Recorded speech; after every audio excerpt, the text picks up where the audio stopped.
In this episode of the No Call Calls Ever show, it's another record breaker publisher spotlight, but with a twist. The twist, this guest is someone who you'd never, ever expect to be on a show called the No Call Calls Ever show. Who is it? Let's find out.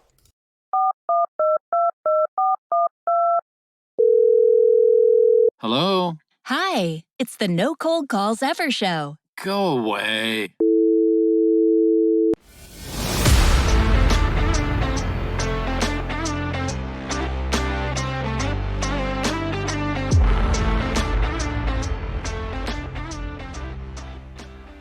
Well, welcome back, viewers, listeners. Charlie McDermott here with yet another awesome guest. And those of you who are watching us on YouTube, you probably already recognize the face. Those of you listening, you're probably wondering, who's Charlie got this time? And there are so many great stories out there in the publishing community. We talk about Hall of Fames, and certainly this guest is in there. My Lord, 3 times, 3 years in a row, number one publisher when it comes to sales volumes. Let me reveal our guest today, Jeremy McCaslin. Jeremy, how you doing? Hey, Charlie, doing great. Thanks for having me on your show. Well, thanks for fitting us in. I didn't think I would ever be on a show called No Cold Calls Ever, but How about that? You know? You picked up on that. Now, for our listeners and viewers, Jeremy didn't know the name of the show. I just said, hey, Jeremy, come on the show. And so he's picking up on this and he's still here. No, just kidding. But you and I both know what you do, and we'll get into that and how that saves the publishers from that, I don't know, can I say that evil, that dang cold calling madness? Let's call it necessary evil. There we go. Hey, it's revenue generating activity. Obviously, the sales industry, where would it be without cold calling? No doubt. We both get that. But we have listeners who maybe don't know you, aren't familiar with you because you've been out of the industry for a little bit here. Let's start there, Jeremy. Fill us in on your background. Yeah, so I've been in sales all of my life. I would say that I got into sales accidentally. I think my dream, I had a couple. One was to be a rap star. Another was to... Do you play or do you sing? Or do I used to enjoy music. I still enjoy music. Used to enjoy rap music. I'm kidding with that, but I've always enjoyed music. In fact, my father, I didn't grow up with him, but he was a disc jockey and he owned his own music service, disc jockey. So I had a love for music and radio. And that's how I got into sales. I was interning at a radio station in Washington State. I'm from Oklahoma, lived here most of my life, except for a couple of years.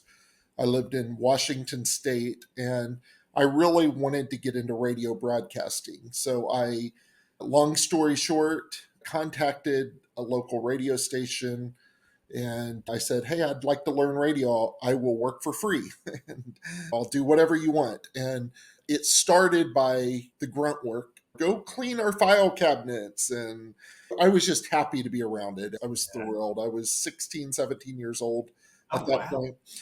And how I got into sales, I had a desire to have my own radio show. I'm a 16, 17-year-old kid and approaching the management saying, I want my own show. I had the mind that that's probably not going to go over too well. Dollars talk. And for some reason, I realized that at this point. So long story short, I had this brilliant idea. Before I asked them for my own show, let me go get sponsors for a show.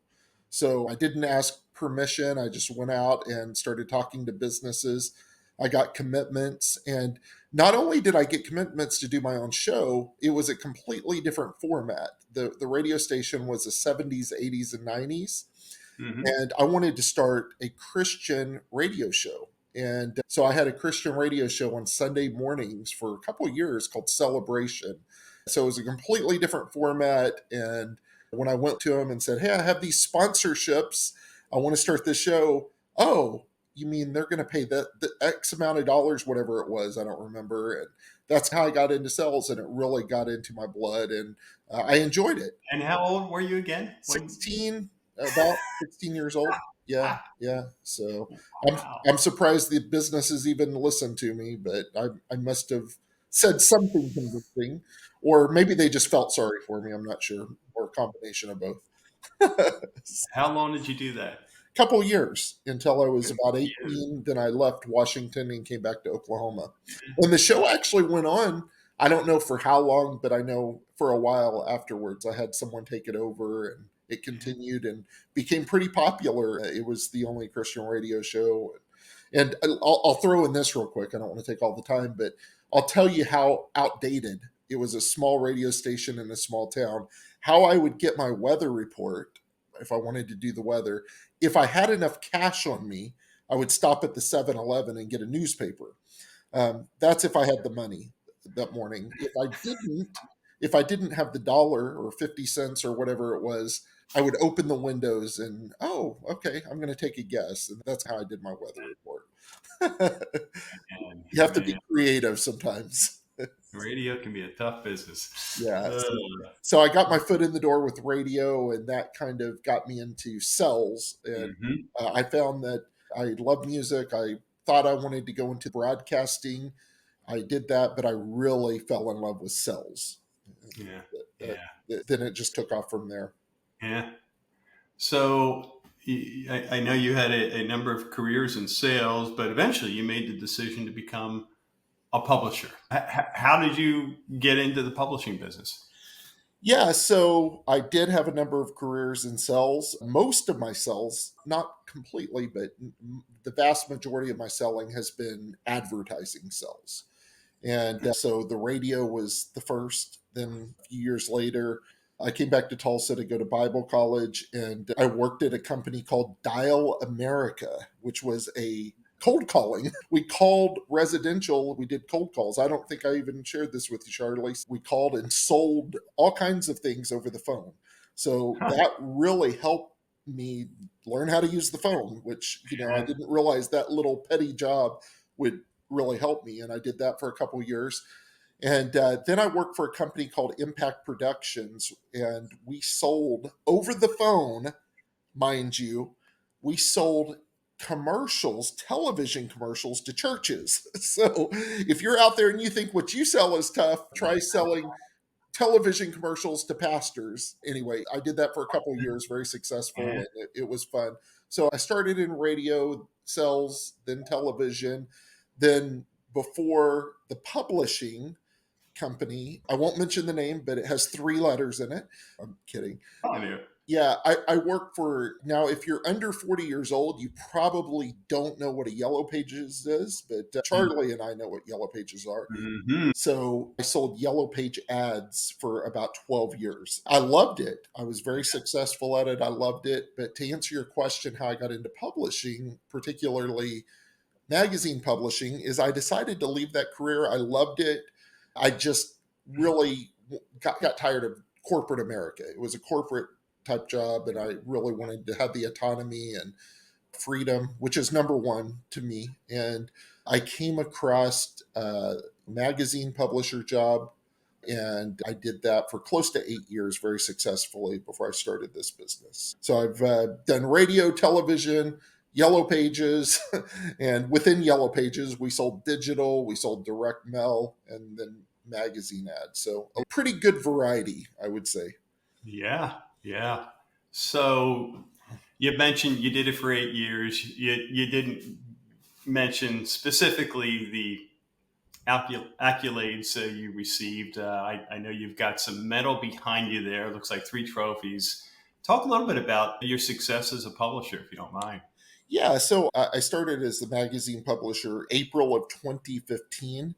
And I'll share a real quick story because it might be embarrassing to me, but it might be encouraging to others, Yeah. especially if you're in that business. I'm the guy that had sold ads for lots of years, and I expected to hit the ground running, and I didn't. In fact, the company that I sold ads for, they enjoyed telling the story over, and it was quite embarrassing, but I hope it helped some people.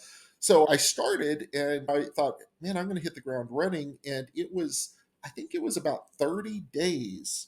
And I was working too. I was working. It was roughly 30 days before I made my first sell, which wasn't normal for me at all. And in fact, I remember vividly sitting in a Starbucks and I was distraught. I was sitting in a Starbucks here in Tulsa, and I just left a 6-figure, 12-year career.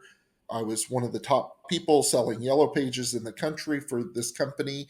And I had a family, and I'm starting this new career with zero income.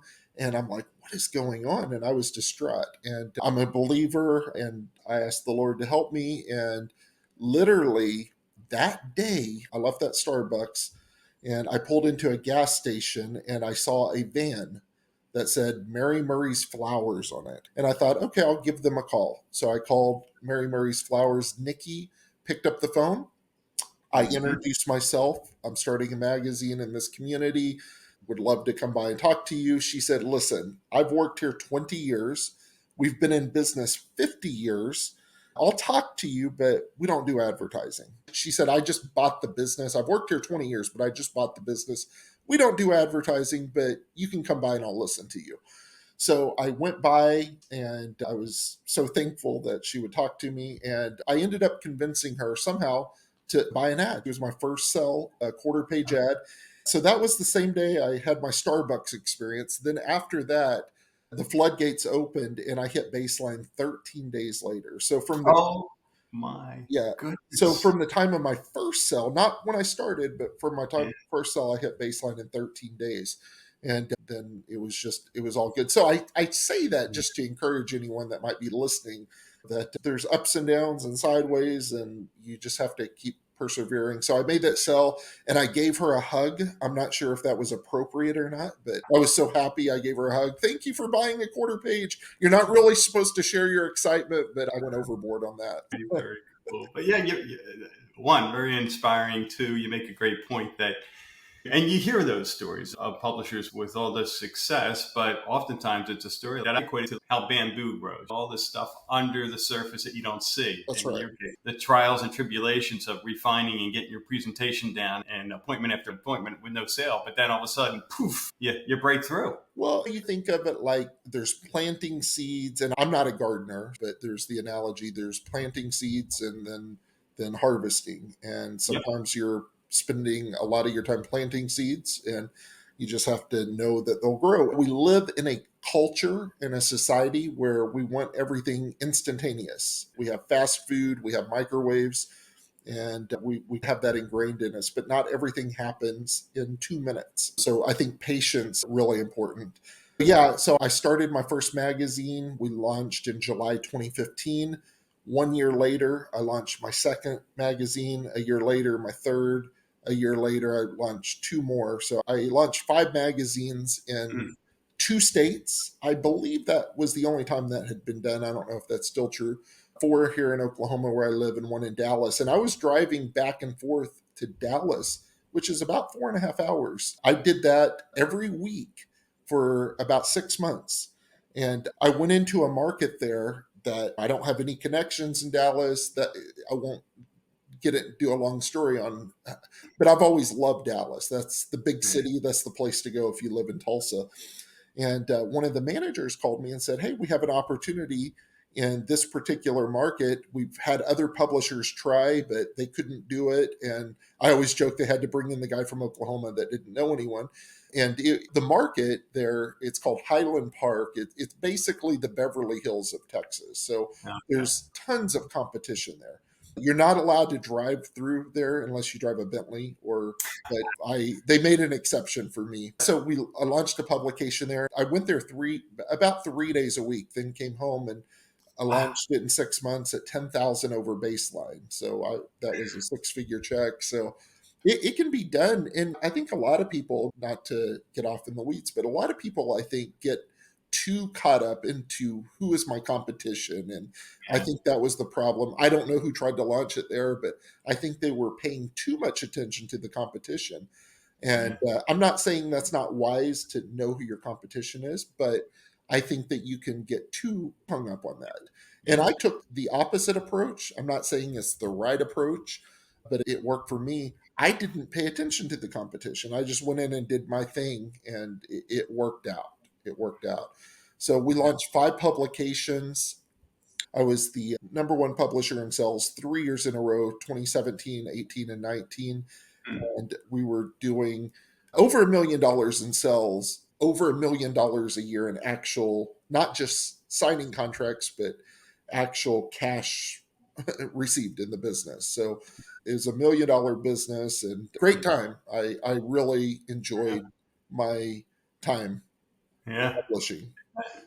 And that was before many other products have shown up. You were selling print and I'm kind of old school. I believe in it all. I think it all has value. yeah. And it all has its place. But coming from Yellow Pages, I really loved the simplicity of here's your ad, and it's very tangible, and that was a big appeal to me, honestly. Yeah. All right. So obviously, a lot of experience, a lot of success in the publishing industry. Looking back, Jeremy, what would you say was your inside advantage? That's a great question. And I got that question a lot. When you're in the spotlight, and you were as well, you're constantly, people are calling you, hey, what's the secret? What's the secret sauce? And truly, there's no one silver bullet.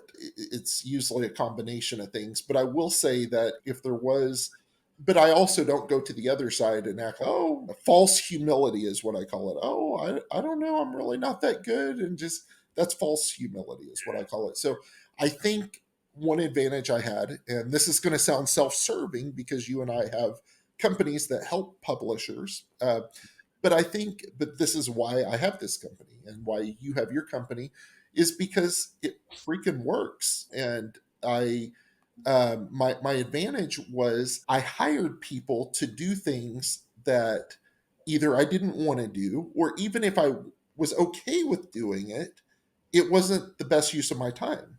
Bingo. And I think that's where a lot of people make a mistake. They step over $100 bills to try to pick up a $1 bill. Yeah. I say, and we get too caught up in, oh, there's a dollar bill over there, but you're stepping over $100 bills. And yeah, there's things that you can do. As an example, I think I'm good at making calls. I started out Dial America. I know how to make phone calls, but I felt early on, and I'm not knocking anyone if you do that or decide to do that, to each their own, but that I decided that wasn't the best use of my time. Right. It wasn't the best use of my time to try to do all the paperwork or submit ads. Actually, funny story, if I'll tell you how little I knew on the admin side. If a customer, I had an administrative assistant that I hired from day one, and I really didn't have the money to, but I made that investment. If she would have left me and one of my customers sent me an ad, I would have no idea what to do with it. That's how little I knew about it. So I just focused, to answer your question, what did you do? I focused on what I'm excellent at. And I'm not going to have false humility and act, oh, I'm okay with this. No, I'm excellent. I know what I'm excellent at, but I also know that 99% of things I'm not good at, or it's not a good use of my time. I tried to stay in my lane, I would say, and I hired other people to help me in areas that either I'm not good at, or it's just not, or maybe I am good at it, but it's not the best use of my time. That's a long answer to your question, but Well, it's a very important answer because you touched on a number of things. And hey, we get it. Some publishers they're just starting out. They don't have the bucks to yeah, no bring on doubt. an assistant or not. But I still think having that mindset that the moment I get to X, whatever that is, the first investment is help. So you can get out of the $20 an hour work and elevate your stature to what were you making, right? 500, 600, $700 an hour when you were in your prime. And yeah, I trade that any day of the week. That's the way you grow. Any business grows by getting, I call it firing yourself, right? I want to fire myself Yeah, from here and hire someone so I can yeah, elevate my game to the next and next. And in your case, it's, as you mentioned, it's all about getting in front of decision makers, right? yeah, no doubt, no doubt. Yeah. And your point exactly. Look at what your time is worth, or what it could be worth. Maybe it's not there now, and then look at whatever it is that you're doing and say, can I, and I'll tell you, if I can make a plug for a book that I read a long time ago, this Yeah. has nothing to do with my business, that really opened my eyes to this. and there's a lot of books, but this is a book from a long time ago, The 4-Hour Work Week. Now, the premise of the book, I don't think, it's been a long time, isn't that you can actually just work 4 hours. I think that's not possible in most businesses, but that was where it opened my eyes to outsourcing, that book. And it's, oh, this makes sense. And I think I said at the very beginning, we all have our why and what's important to us. And normally it's not just one thing, but my biggest why, the biggest thing that's important to me is freedom of movement. I want to do what I want to do. I want to go where I want to go. I don't want to be tied down. And a lot of that, if you have systems in place and people that help you, then you're able to do that more. Yep. Love it. Love it. And it's funny when you said the 4-hour work week and emphasizing work, you think about, and you touched on it, really just emphasizing, we get to do what we enjoy. And working with businesses, interacting with businesses, helping them grow, we enjoy, and we don't consider that work.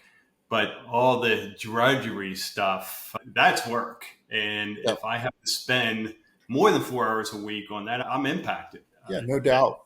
Trains me. It changes my mood and my mindset and conviction and everything else. So. I'm sorry to interrupt. That's a great point that you make that I don't think a lot of people consider. Is you might think, oh, doing such and such, whatever it is, it only takes, I can do it in an hour or 2 hours or 3. But really, what you said about draining you, I don't think a lot of times we consider that as well. It's not just the time, it's okay. And when there's certain things that drain you that may not drain me and vice versa, it actually charges me and gives me energy to be in front of a client and do a presentation and get them to say yes. And that charges me. But then there's other aspects of work that you may look at it and say, oh, it only takes X amount of time. But you're not really looking at the whole picture, because it's like mentally, what does that take out of you? So it's not just looking at the clock. So I think you make a great point with that. Yeah. Well, thanks. All right. So tomorrow you wake up, you get to start all over again. Take those 8 years of experience, and what would you do? What would you do differently to accelerate your success early on? Yeah, another great question. You have very great questions. It's almost like you've done this before. Yeah, it is really a good question. One thing that I say when I'm coaching is, when you're listening to anyone and you're taking advice, and there's two sides to this, because one side, and it's going to sound contradictory, because one side says you can learn something from everyone. And I agree with that. You don't want to get to the place where you're arrogant and you feel like I know it all. That's not what I'm talking about. I want to be clear. You can learn something from everyone. But on the flip side, too, be careful about who you listen to. And, what has this person accomplished? There's a lot of people that have a lot of opinions. Social media, as an example, is great because it gives everybody a voice. But it's also bad because it gives everybody a voice. And everybody has a voice and everybody has an opinion.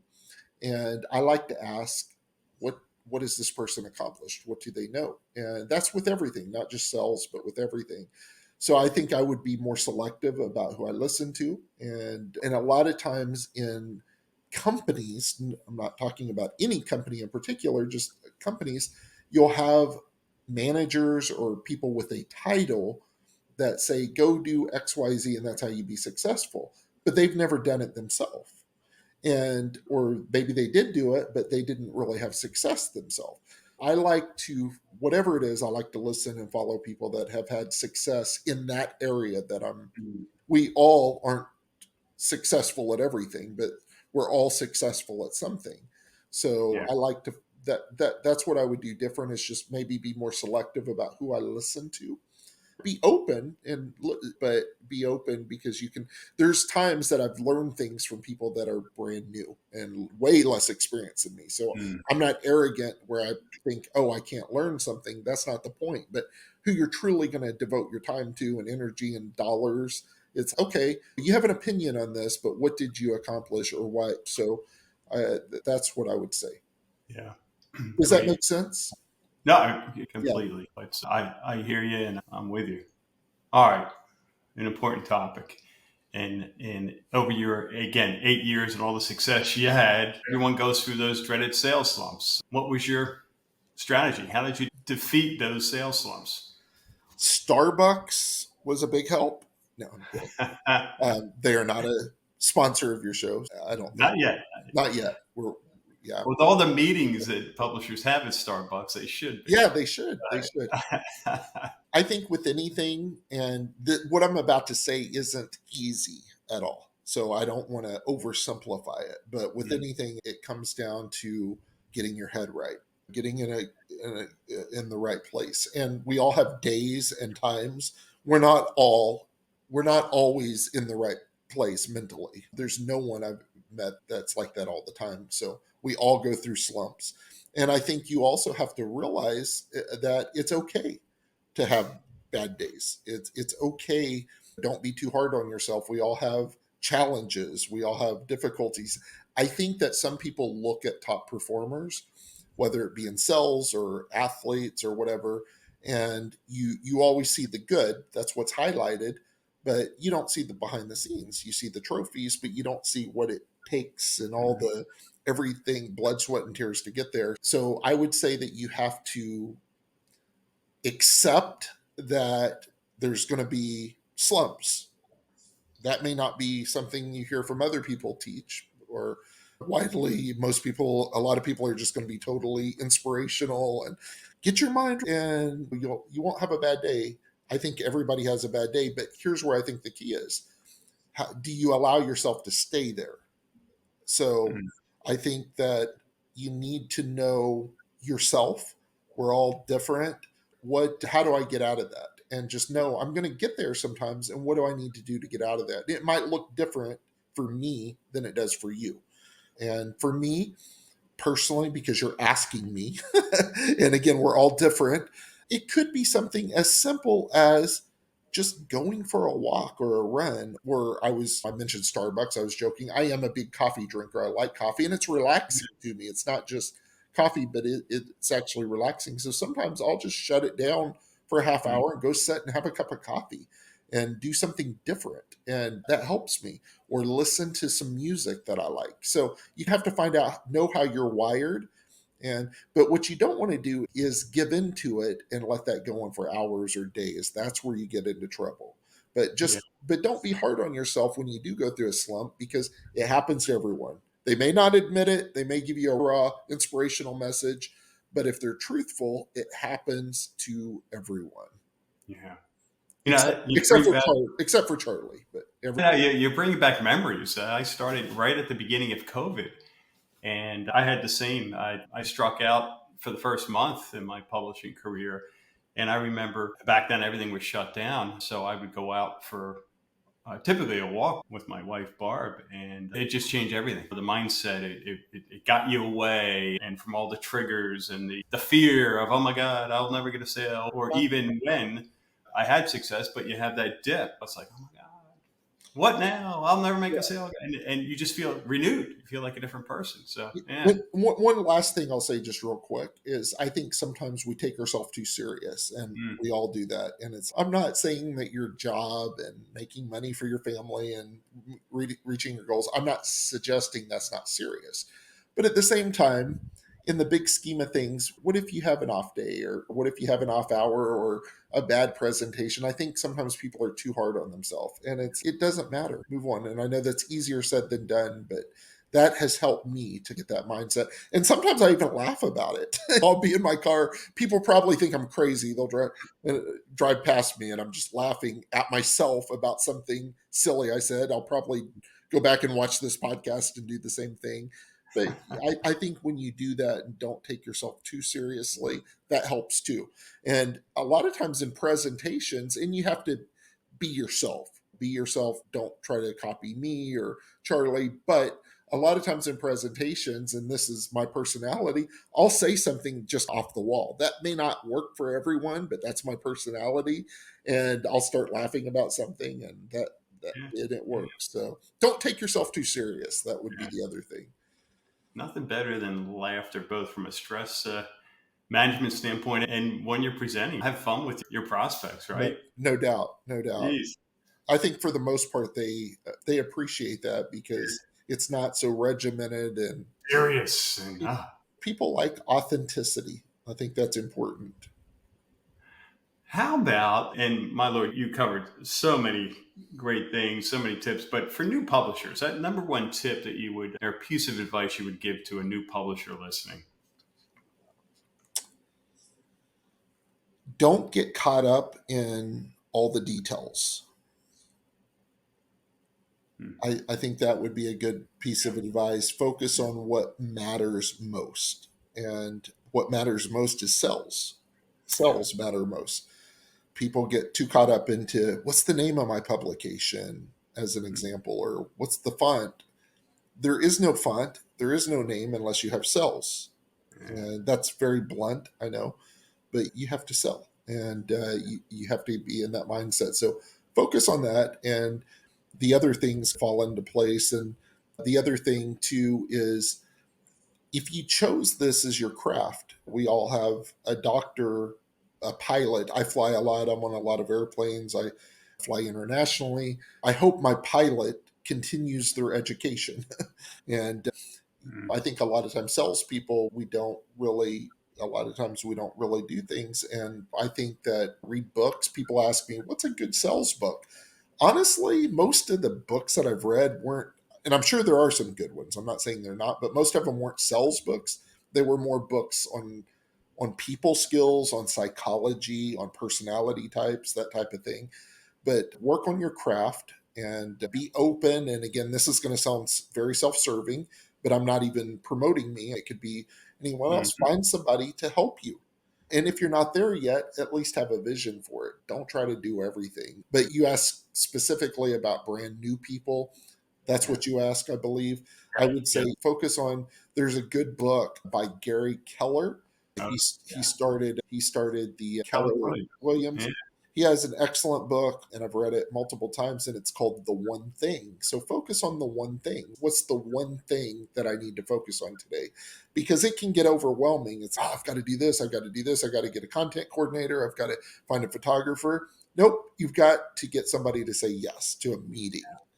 Then you've got to get that meeting to say yes to an ad. So that's the one thing. That's the most important thing. That's what That I would is say. a great suggestion, and that book is phenomenal. And the way our brains work, your brain can only focus on one thing. There is no multitasking. No And doubt. when you look at the eight things I have to do today, and you split your attention to all eight, you'll get nothing accomplished. So, Multitasking is a joke. It really is. And even the people that think they do it and they're like, no, it works for me, you're not as effective as you think. And if you focus on the one thing, you're more effective. And yeah, I believe that. And we all fall into that, yeah. where we all fall into trying to multitask, but it's really, I'm different. yeah, it's really not effective. So, Yeah, great tip.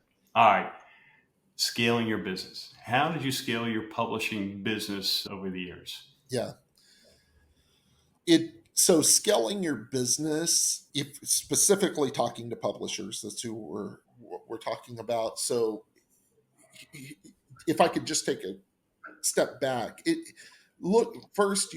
I would say, what is your goal? Is it to have multiple magazines or to have more income? Because scaling the number of magazines, as an example, Hmm. does not necessarily mean more income. It could, but and if that's your goal to have more magazines, that's okay. I'm not telling you what your vision should be. So for me, the way that I'm wired, one reason that I had multiple magazines is because it's a new adventure to go start something different. And that kind of kept me motivated. But we're all Go different. to Dallas. But Yeah. hindsight is 2020. Looking back, and let me put a caveat here. I'm not Yeah. saying that this is the right approach for everyone. I'm talking about me. I think every situation, every market's a little bit different.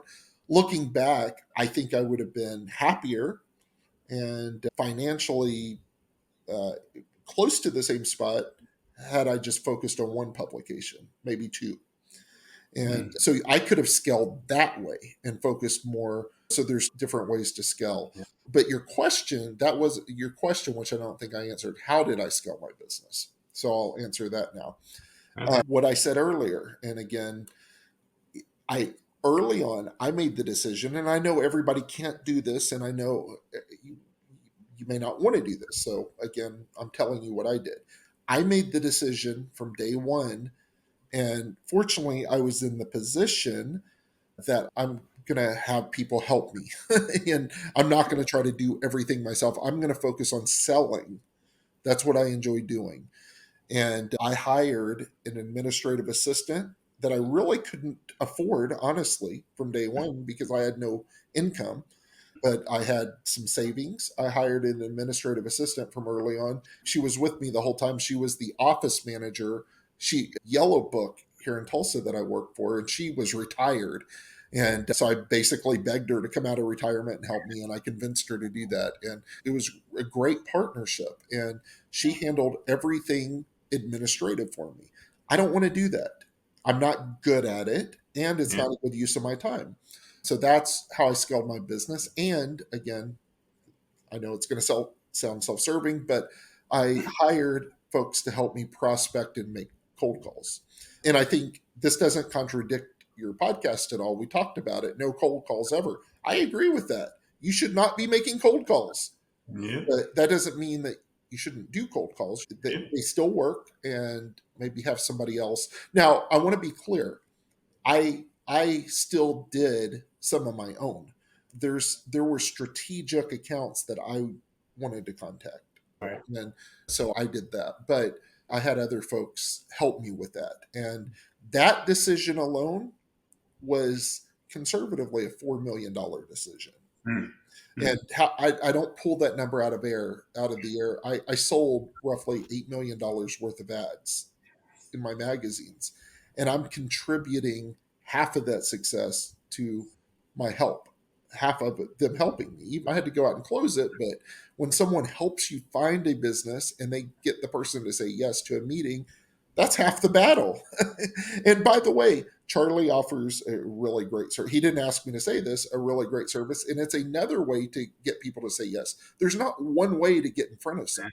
There's not one, there's different ways. And it's good to have different doors to, it's if you have a business, there's one Starbucks in town or there's 10. There's different doors. There's not one magic pull, but that was my secret sauce, if you will, is I hired appointment setters and I hired administrative, and I was budgeting a fair amount of money. And honestly, and I would never judge anyone, or I don't want this to sound judgmental, but I do think that a lot of times folks that sell ads, they're day to day, they're going out talking to small businesses about making an investment in their business to do marketing, to do this. But a lot of times they won't do it themselves. Yeah. It seems a little hypocritical. And I thought I want to practice what I'm asking other folks to do. And I spent thousands of dollars a month on that. And by the way, it was a good investment. Even if it was a couple $1,000s a month and it made me $4 million in revenue, I think that's a good investment. Yeah. The other piece that I think publishers should think about is, hey, it's great. We know the compensation, 80% of the commission. That's great. And that's phenomenal, really. It just doesn't happen in most sales positions. But you can only do that for so long. Doing everything yourself to generate as much income into your bank account. And at some point, burnout hits you. And versus where you lasted 8 years. And by the way, in a minute, we're going to address the elephant in the room, but we'll save that for a few seconds. You lasted 8 years. And a big part of that, again, goes back to what you said earlier. You were focused on the things that you enjoyed, the fun things, and you weren't being dragged down with the administrative stuff that just can be drudgery. The other thing, too, is I said the most important thing to me, and I like making money just like everybody else. I'm not making light of that. But the most important thing is freedom of movement, freedom of time. And by doing those things, now I want to be clear, when I first started, I was working like a crazy person, but I got my business. Now, this isn't something they would want me to talk about on a call or when I spoke on the stage. This was not something that companies would want me to say, but I got in a position where I was averaging 20 to 30 hours a week working. I wasn't working 80 hours a week, and I was making really good money. In Oklahoma, the money I was making, you're considered rich. Maybe not where you live, but here it was good money. Yeah, I could have done some of those things, but it's okay, going back to the whole thing, what is your time worth? And even laying that aside, what is my time worth? I have no desire. I'm not a lazy person at all. It's not that, but I have no desire. And our culture makes, we almost, what's the word? We almost, it's almost for people to say I work 80 hours a week or 100 hours. It's almost a badge of honor. Okay. And I'm not making light of hard work. I believe in it. And there's a great place to go when you're broke to work. I believe in work. But I think there's something to be said about working smart. And I think that's very understated. Our culture talks about hard work all the time, and I'm a believer in it. But here's another point. The hardest working people in our society are not the best paid people in our society. There's people that work way harder than you and me, and they're washing dishes and work. And I'm not knocking any of that. God bless them. And they're working harder than us, and they're barely making it. So there's something to be said about working smart too. Yeah. All right. Let's get to the elephant in the room. Publishers are listening. They're familiar with the business. They're going 8 years, 8 million, doing the math. You are no longer a publisher. And we haven't had this conversation. I'm doing the math and I'm going, okay, Jeremy was probably in the mid 6 figures range of annualized income, and he decides to walk away. Why did you leave publishing? So this is going to sound, doesn't matter how it sounds, it's just the truth. During my time of being a publisher, I had folks like you, Charlie, because you're in the spotlight when you're having success. So you have folks that call you, hey, can you help me? And just the type of person that you and I are, 99.99% of the time, I'm not looking for another job. I'll get on the phone and help somebody. I like helping people. And it never came down to making money or anything like that. That didn't even cross my mind. But some people wanted more help than a 30-minute phone call. And they asked for more help. Can you come out and come to my market? And I did that probably a dozen or more times during my career. So I don't know if this is true, but I probably have sold ads in the magazine in more markets than anyone else, because I literally have been out to a bunch of markets and spent days. And I fell in love with that. I did. And even to the point and where I thought, man, I would do this. I can't do this because I'm not like Charlie. He's independently wealthy, but I'm not independently wealthy. So I have to make money, but I would do it for free. That's how much I loved it, but I can't. And people would pay me to do that. And it wasn't about the pay. I would have made more money staying in my market and selling ads, right? It was, I enjoyed helping people. And I learned there are two sides to the coin when it comes to sales. And some companies do an excellent, excellent job about promoting one side of the coin. And that's get your yeses, get in front of people. I'm in total agreement. You have to get in front of someone. You can be the greatest salesperson in the world. And if you're not getting in front of someone, you're not going to make any sales. So I'm total agreement. But when I talk to a publisher, and I won't mention names, just recently, who has gone out and done 40 presentations and signed 2 contracts. And I'm not making fun of this person. And if they're listening, I want to help this person. But they've signed 2 contracts and they're like, Jeremy, I'm doing what the company has told me that I should do. I'm getting my yeses. I'm getting in front of people. They're not closing. The other side of the coin is sales knowledge, right? Mm-hmm. Now, I will say if you get in front of enough people, you can not be skilled in sales and you're going to get some sales and you'll eventually get there. So I'm not saying that you have to be an expert salesperson. I'm not saying that at all. But why not address both sides of the coin and get your close rate from 10% to 20%? or from 20 to 30. Raise it, because then you could do the same amount of work and make more, or you can work more and make more. So to answer your question, the reason I got into this and left is nothing negative. I loved publishing. I may still get back into it at some point, but I really wanted to create a service. I've sold ads for over 20 years at a high level, and I really wanted to help others. And I know that sounds very cliche. I want to help others, but Charlie and I had a conversation offline, and if you're under 40 and listening, you don't know the name Zig Ziglar, but everybody else does. And he has a quote that is my life mission statement, my business and life mission statement, that if we help enough people get what they want, we get what we want. And I truly try to live by that. And I don't mind being behind the scenes. I won't mention the name, we helped a particular publisher sign a $17,000 contract yesterday that will be on the call. We're not going to get any credit for that. No one's going to say, and that's okay. I don't need credit, but I'm excited that we were a part of that. Charlie does that. He helped. That's why I left, is because I wanted to be more kind of transition more into a supportive role. And I've won all the trophies. Don't mean that to be arrogant. I've thrown away more than I can keep because I just don't have room. I kept these because these were hard to throw away, but I've literally thrown away tons of trophies over the years. And I've been on all the trips. I've done all that, and I love it. I'm not making light of that. But that's not what gets me excited now. I can buy my own trip.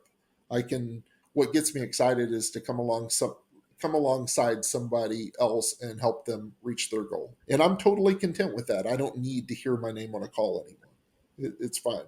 I'm not taking anything away from that. It's great. I'm just saying I don't need that anymore. So that's why I started what I did, is to really help others win. That's the bottom line. And that's where I get my satisfaction and joy. Yeah. So. And Jeremy, go ahead and touch on, because and you've been great sharing all your intel as a publisher and your experience. But I'm sure we have listeners who are wondering, okay, what exactly does Jeremy do now? Yeah. Phil. Yeah. So I started a company called Mabuhay. Is it okay to say the name? Absolutely. It's called Mabuhay, and you're like, oh, that's a weird name. It's a Filipino word, Mabuhay. And I just like the word. When I took my first trip to the Philippines, summer of 2022, when I started this company on Philippine Airlines, and they always say Mabuhay. And I'm like, oh, I like that word. That was the first Filipino word I learned. So I thought, I'm going to call my company Mabuhay. So we're called Mabuhay Marketing, and I started a call center. We have a call center in the Philippines, and there's lots of call centers there. There's lots of appointment setters, but what makes us unique and different is we only work with publishers. Mm-hmm. We only work with publishers. So all of our team, that's the only language that we speak. And most call centers will take on all types of different clients. We just work with publishers. We're all on the same page, and we set appointments. Now, sometimes we don't take every client that comes to us. If I have a client that calls me, hey, Jeremy, I want to hire you to fill up my calendar, I'll have a conversation with them, but our goal is not to fill up your calendar. If that happens, that's awesome. And you say, that's weird. I want my calendar filled up. I have found, and some might disagree with this, and it's fine, there's quality and there's quantity. Mm-hmm. Now, in an ideal world, we want both. We want quality and quantity, and I do too. I'm all for that. But generally, you're going to get one or the other, the approach that you take. And I have found that quality trumps quality. In other words, and what I mean by quality is I want to get in front of someone who knows why I'm coming in. They know what to expect, and it's the right type of business, and they're there to talk to me about advertising. So we started a call center. We do appointment setting for publishers, Mabuhay Marketing, and our website is mabuhay.marketing. And I also do sales coaching, and not everyone takes me up on that, and that's okay. But any of my publishers that are interested in getting on a call, and sometimes I even go out to their market. I was just in California a few months ago. It's been more than a few months, last summer, with a couple of our clients. And if I mention their names, you would know them, because one of them was, I'll just say this, she was number 2 in the company last year. And she still had me come out, because you shouldn't get to an area where you know it all. And so I'll go out and we'll do ride-alongs and go out and do appointments with those that want me to do that. And the cool thing about that, you can do virtual coaching and that's great, but there's nothing better than like eyeball to eyeball with a prospect. Plus, if we close something, that's like revenue in the bank right then. So we offer sales coaching and appointment setting. And I don't know, I don't want to jump ahead. We didn't talk about this, but I hope I'm not talking out of line. But Charlie and I, we feel like that we kind of complement each other, and we have the same mission, but we do different things. So am I jumping in? I'll let you touch on that. We're having some talks about some things and maybe some big announcements coming soon. We'll say that. But that's what we do. The bottom line is we help publishers win. And we do that through solid appointments. And then the other side of the coin is, okay, I'm in front of a good appointment. Now, what do I say? How do I overcome these objections? So that's where we help. Yeah. Yeah, there's a lot of pieces to it. I'll just use the $1 million publisher jargon, right? It's a success, whatever. It doesn't need to be $1 million. But, and to your point, Jeremy, and what you just, the loop that you opened, because we're both passionate about helping publishers. And we both I think I get more excited about my clients making a sale, and I know you do too, than when I made a sale back when I was a publisher. It's just so cool. No doubt. All right. Final tips, words of advice, anything that we missed that you want to share? I think we covered it all. I would just encourage you that you're a publisher, whether you're just starting out or have been in it a long time, have a vision for your why am I doing this?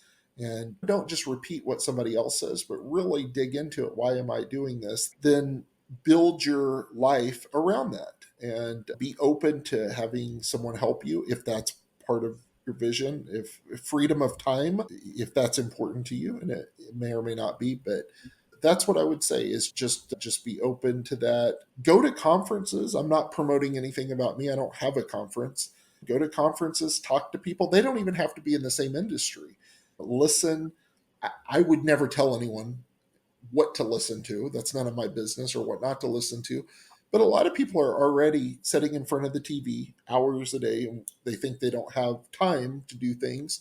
And if you want to do that, again, none of my business, I don't care, but maybe use some of that time to listen to a book that could help your business. Maybe it has nothing to do with publishing or nothing to do with sales. Gary Keller's book, The One Thing, The 4-Hour Work Week. Pick up a book and read it.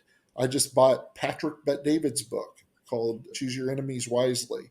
I'm reading that. That book is $30. He should probably charge $30,000 for it. I'm being a little sarcastic. You can get one little tip out of a book or watching a YouTube video, and there's so much free education online. Watching a video. And again, I have no connection. If you're an entrepreneur or you're a publisher, find channels. Patrick Bet-David Valuetainment. Every entrepreneur should watch and listen to that channel. He's the guy I met him on an airplane one time. I sat next to him for 3 hours. He came from another country, poor, long story short, built an insurance company from zero to 45,000 agents in 49 states, and he just sold it a year ago for his cut was 300 million. And so my point is, by saying that, the guy understands business. He may not know anything about publishing, but that's someone I'm going to listen to. Someone that, put money into your business. And again, I'm not promoting me. If you never do business with me, that's fine. Or make an investment in yourself, in your business. Go to a conference, just invest in yourself is my final word. They say you become like the 5 people, your 5 closest friends, family members. And what we have available to us today through technology and conferences and books. There's no excuse. We can surround ourselves with guys like Gary Keller, right? and folks like that are smarter and have been there, done it. And we can continue to elevate our game in the comfort of our own home or office So Good. Yeah. I always say there's no excuses. We have everything at our fingertips. Yeah. But hey, let me say this too. I want to publicly again just say thank you for inviting me on your show. And I'll send you the Starbucks gift cards that I promised later. Oh, I can walk to a Starbucks for beers. So I will use that. No, it was a pleasure. And I've enjoyed getting to know you on a personal level and really understanding too your heart a little bit more about helping people. And that's very evident. So to give you a plug, and you didn't ask me to do that, and it's not just false flattery, I can see. And I'm pretty good at reading people. I'm terrible at most things, but I can read people. And I see that you really, and I know you were interviewing me and it was about me, but I think there's a lot of similarities. You were very successful. You stepped away from that. And believe me, it's not for the money, because I don't think either one of us have replaced. I don't want to speak for you. We truly enjoy what we're doing and helping people. But so I wanted to say thank you for inviting me, and it's been good to get to know you and look forward to some other collaborations soon. Same here, Jeremy. And so for our listeners and viewers, yes, there's more to come. But for now, sadly, we have to end this episode. We will see you in the next show. Until then, have an awesome one. Say goodbye to cold calling, chasing leads, and waking up on Monday with a blank calendar for the week. Now you can join publishers throughout the U.S. who have plugged into a systematic path to sales growth without adding more work or overhead. If you're ready to have more fun while you scale your business and income, go to nocoldcallsever.com.